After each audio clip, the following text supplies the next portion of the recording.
Hello, I'm Dr. Wickham Simonds. I'm an obesity medicine specialist from the Triangle region of North Carolina, and this is Obesity Medicine Perspective. So I'm going to be talking about, in the next video we do, an article from the Los Angeles Times that really highlights that obesity is a very complex disease. And we'll get into a little detail on that. And before we talk about it, though, if you're a prospective patient or a patient now and you don't fully understand what that definition of obesity is, do I have this disease, in other words, then in this video I'll just kind of explain what obesity is. Okay, so there's two ways to look at obesity. The classic way is just through what's called the body mass index, which is just a formula, a standardized formula based on your height and weight.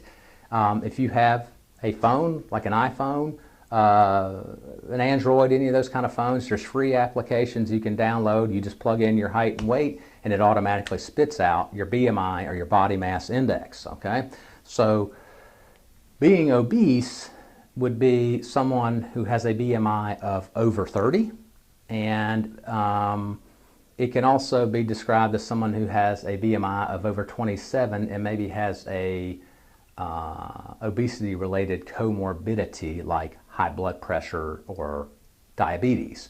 So in any case, it's easy to figure out if you would like to just download a free app. There's multiple ones. Just you can do a search on the App Store, put in your height and weight into the app, and it'll tell you what your BMI is. Again, over 30 or over 27 with a condition like high blood pressure, diabetes, or high cholesterol. There's the definition there.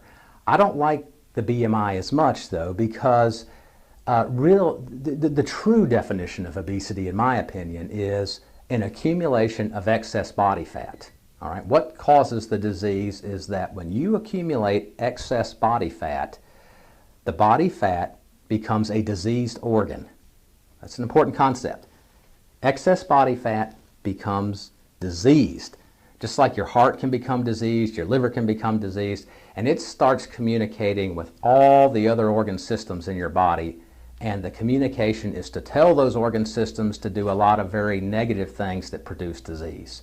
And this is the danger of obesity. So your weight could actually be normal, but if you have excess body fat, you can suffer from this condition. So I think actually knowing your body fat is better.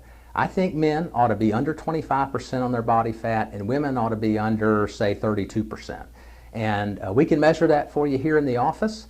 If you really want to know it with detail, I have highlighted before that we're doing a promotion where we're giving away a very detailed free body fat analysis using the InBody 770. And all you have to do is follow us on Facebook and Twitter, on YouTube, call the office, let them know you do that, and schedule to have it done. It takes all of about 10 minutes. And it gives you a great report, and it will tell you exactly what your body fat percentage is and where that body fat is located. It will do the same with your lean mass. So it's a really cool and neat report that usually costs a lot of money at other offices, but I'm giving it away to you for free because I want it to trigger this idea of, hey, wait a minute, I have excess body fat and I need to do something about it.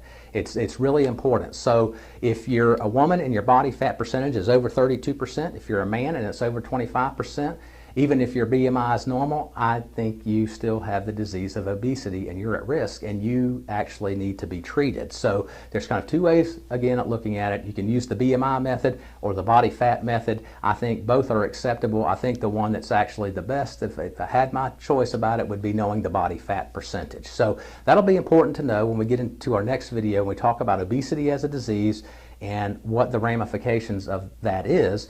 And so until the next time we talk, I'll give you the tools and information. You give me the effort, and together we can overcome obesity.